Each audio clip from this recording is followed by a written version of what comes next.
Hemos estado hablando en estos días, o la semana pasada, del imperio incaico, también llamado Tahuantinsuyo, como sabe usted, ¿no? Creo que hablamos la semana pasada de médicos, o de algunos episodios, o algunos distritos de la cultura en el imperio, y hoy hablaremos de las mujeres. No de las mujeres en general, ¿no? Y lo cual es una tentación permanente para conductores de programas masculinos. Hacer consideraciones, ya sabe cómo son las mujeres son así, o asá, ay, ja, ja, ja. Nosotros, no, qué sé yo. No nos provoca mucha risa eso, ni muchas otras cosas que en general son muy graciosas para casi todo el mundo. Hablaremos de las mujeres o del papel que cumplían las mujeres en el imperio incaico. El primer personaje femenino que aparece en las crónicas del Inca Garcilaso de la Vega es la colla Mamá Oclo Huaco. Era esposa y hermana del Inca Manco Cápac. En la leyenda, juntos, Mamá Oclo y Manco Cápac fundaron la dinastía de los Incas y el imperio. Manco Cápac y Mamá Oclo eran hijos del sol y de la luna. Vamos a contar algo muy breve acerca de esta cosmogonía incaica, ¿no? Cuando solo existía la nada, el dios Viracocha apareció ahí en el lago Titicaca, que por cierto formaría parte de la nada. Ya que si solo existía la nada, no se ve cómo alguien puede aparecer en el lago Titicaca. Es decir, era una nada bastante poblada, ya que al menos había dos entidades, a saber, el dios Viracocha y el lago Titicaca. Incluso, hasta dado el enunciado, parece anterior al lago, a Viracocha, porque dice, apareció Viracocha. Bueno, podemos suponer que no existía hasta ese momento, pero si apareció en el lago Titicaca, el lago existía, aún junto con la nada. Y realizó su acto creativo, me refiero al dios Viracocha, en Tiahuanaco. Creó primero un mundo oscuro y nebuloso, cuyas gentes no lo reverenciaban suficientemente. Por tal motivo, lo hizo desaparecer. Bueno, hasta que uno cree un mundo, y luego este mundo que uno ha creado con tanto esfuerzo se niega a reverenciarlo. Después conformó un género de gigantes, que también pasó a convertir en piedra por la misma razón. Parece que no eran tampoco muy reverentes. Suele ocurrir con los gigantes que a favor de su tamaño profesan la ingratitud. Viracocha hizo entonces una creación más perfecta, a su imagen y tamaño, pero esos hombres resultaron malos y el dios les envió un diluvio que duró 60 días, incluso 50% más que el clásico. Después del diluvio, seca la tierra, Viracocha mandó salir al sol, la luna y las estrellas para dar luz al mundo. En cierta ocasión, Viracocha dispuso que el sol y la luna, que estaban siempre distantes, como parece indicar la experiencia cotidiana, ¿no? Cuando hay sol no hay luna, etc. Dispuso que se conocieran. Y así lo hicieron. El sol y la luna se amaron y nacieron dos hijos, justamente los ya mentados Manco Cápac y Mamá Oclo. El sol envió a los hermanos del cielo a la tierra para que fundaran una ciudad, precisamente en el lugar en que pudieran hundir de un solo golpe una varilla de oro. Bueno, debían además reunir a los hombres y mujeres que estaban desparramados por la tierra para cumplir la alta misión que se les encomendaba, ¿no? Sacar a la creación humana de la baja condición en que se encontraban y enseñarles oficios y normas que les permitieran vivir como seres humanos y no como bestias. Bueno, al final los esposos llegaron a un lugar en cuyo suelo fértil la varita se hundió sin problema. Era el Cusco, que en quechua significa ombligo del mundo. Allí empezó a gestarse el imperio. Las mujeres, discípulas culturales de Mamá Oclo, eran su engranaje fundamental. Servían como fuerza laboral, ciertamente, y aunque estaban eximidas de pagar tributo al Inca, indirectamente lo pagaban porque contribuían con su trabajo a reunir lo que debía tributar el hombre, ¿no? Las chicas trabajaban desde los 5 años. Tan importante resultaba el trabajo femenino para el funcionamiento general de la comunidad que el Estado controlaba su cumplimiento. Unos visitadores observaban, iban a las casas, ¿no? Los chanchos. Claro, para ver inspectores. Ahí está, es mucho mejor que visitadores. Claro. El visitador puede ver si estamos enfermos, pero estos chanchos venían a ver si trabajabas. Y entonces observaban que las mujeres se encargaran de limpiar las casas, que hilaran una cierta cantidad de metros de tela por día y que se ocuparan de los deseos nocturnos del marido. ¿Qué serán los deseos nocturnos, doctor? Hemos traído al sexólogo, oficial del programa, el doctor Gabriel Rolón, para que nos explique algunas cosas que nuestra ignorancia no alcanza a percibir con corrección. ¿A qué se refiere el cronista cuando dice deseos nocturnos? ¿Un deseo de comer pan a la noche? No. ¿Cualquier deseo verificado durante las horas de la noche? No. Se refiere a aquellos deseos que tengan que ver con la actividad venérea. Claro. ¿Y por qué dice entonces deseos nocturnos?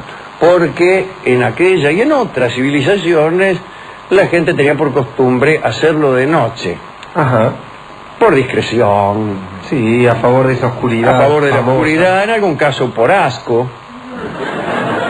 Ya que temían que el sol, con su nitidez, viniera a eliminar lo que de imaginario tenía su novia. Bueno, no es tan raro eso. Claro. No está tan mal. No está mal.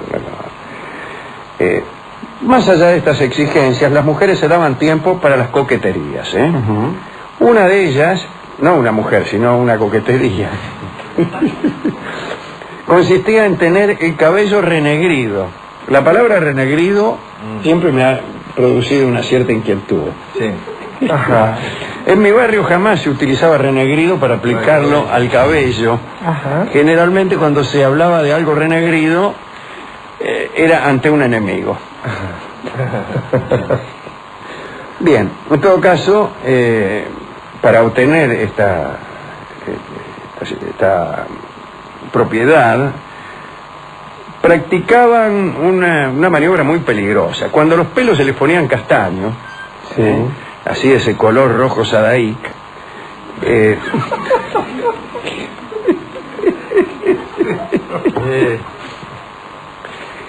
lo cocinaban al fuego en al pelo, ¿no? Ajá. En vano. Sí, inútilmente, la mayoría de las veces. En una caldera con hierbas dentro de la caldera.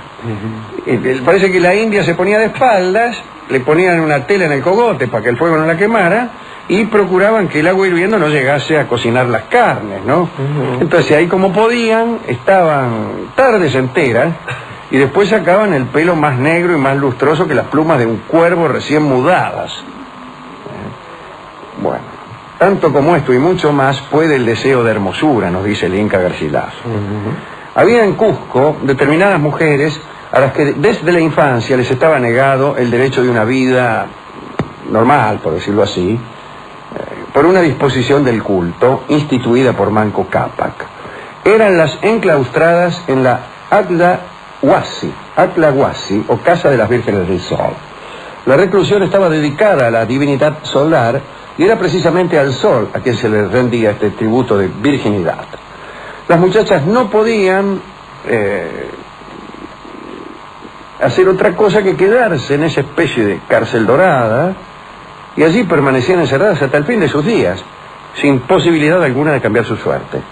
Las recluidas no tenían lugar alguno por donde pudieran hablar o ver a un hombre o a una mujer libre. Solo la colla, es decir, la reina, tenía la licencia para entrar en la casa y hablar con las encerradas.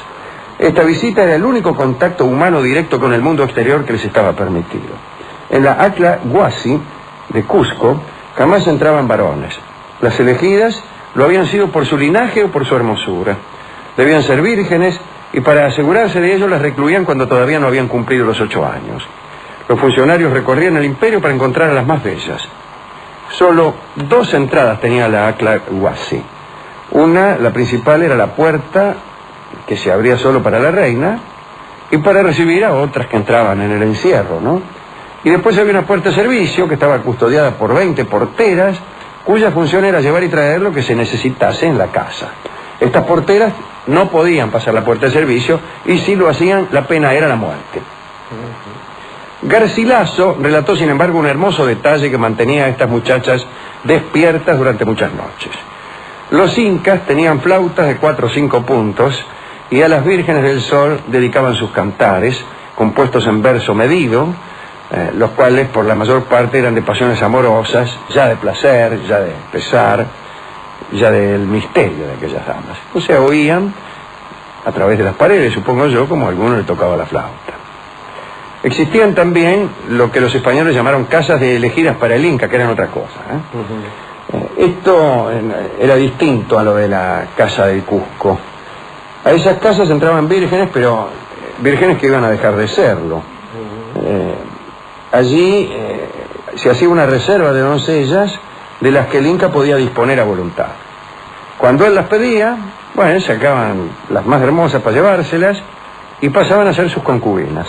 El Inca tenía una esposa legítima y tantas concubinas como quisiera, lo cual hacía que frecuentemente tuvieran más de 200 hijos. Las concubinas del Inca, una vez que éste había perdido el interés por ellas, se rajaban, qué sé yo, andaban por ahí.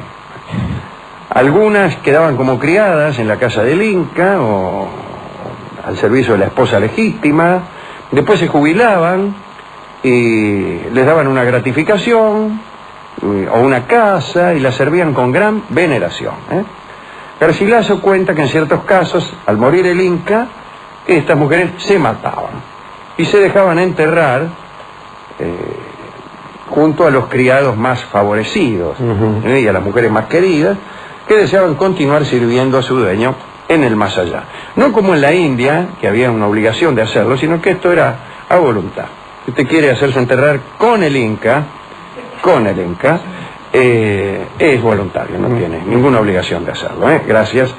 Un último detalle: si las mujeres de las Aclahuasis delinquían, por decirlo así, o perdían su virginidad, y en el caso de estos serrallos de provincia, si resultaban perderla antes de que el Inca las tomara, las penas eran terribles. A las muchachas las enterraban vivas. Al cómplice, que es indispensable en estos casos de pérdida de la virginidad, lo ahorcaban. Le mataban la esposa, si es que la tenía. Pobre esposa. Sí, encima, golpeaban la puerta, la tipa no se había enterado de nada y estaba durmiendo, te venimos a matar. También le mataban los hijos, los criados, a los parientes, a los vecinos y a los moradores de su pueblo. Los vecinos. Y a todos sus ganados. ¿Qué culpa tienen la llama? Bueno, y ahí quedaba su parcela desierta y asolada, tapada por piedras y así. Esto no evitaba que los que deseaban a una de estas mujeres se valieran de métodos siniestros para llegar a poseerlas. Y se menciona la conocida versión de que aquel lenguaraz llamado Felipillo, aquel indio que era el único intérprete entre los conquistadores del Perú y Atahualpa, intencionalmente falseaba las palabras de Atahualpa para ponerlo en contra de los españoles y contribuir a su ejecución. Y parece que Felipillo hacía esto porque estaba enamorado de una de las elegidas y una de las chicas de las casas del Inca, y naturalmente solo podría tenerla si el soberano se moría. Y en ese caso la elegida quedaba en libertad. Así que todo eso hacía Felipillo por una mena. Como se ve bien, tira más una pasión que una yunta de tractores. Aquí termina el informe que hemos preparado sobre el papel de la mujer en el Tahuantinsuyo. ¿Usted tiene alguna dedicatoria que hacer? Sí, a los inocentes vecinos de a los vecinos, porque tenía este hombre. Sacá la cuenta, la mujer y el hijo, pero el vecino estaba ahí tranquilamente. Claro, se ve la cana y se te voy a matar. ¿Por qué? Y porque un vecino tuyo atropelló a una de las minas del Inca. ¿Qué me importa? Dice el tipo. Yo estoy acá. Ni la toqué. Claro. Por eso convenía ir y atropellarlas uno, por lo menos. Ya que me van a ahorcar. Ya que me van a ahorcar. Por lo menos Me saqué la gana. me divertí un rato. Así que bueno, a los vecinos y hasta los animales le mataron. A los animales Pobre también, bicho claro. también. Claro. Bueno. ¿Qué culpa tiene un perro? Y es más, hasta que estoy pensando, digo, hasta que el que cometa esa actitud también, no es porque matarlo, digo, ¿no? No. El acercamiento a una mujer. Si fuera así, ya estaríamos muertos hace mucho tiempo. Por eso, digo, tampoco es para tanto. No quedarían vecinos. Viviríamos en el desierto, Miren que se evidentemente. quejan y todo. Bueno, hemos resuelto ilustrar esta... la casa alrededor suya. Hemos resuelto ilustrar esta interesante información que proviene del Inca Garcilaso de la Vega con la samba llamada La Compañera, evidentemente en referencia a la mujer en general o a una en particular si usted quiere. Mamá Oclo. Bueno, No está mal, compañero. no está mal, claro, la compañera de Manco Cápac, fundadores ambos del imperio. Así que escucharemos La Compañera en la versión de don Ariel Ramírez. Adelante.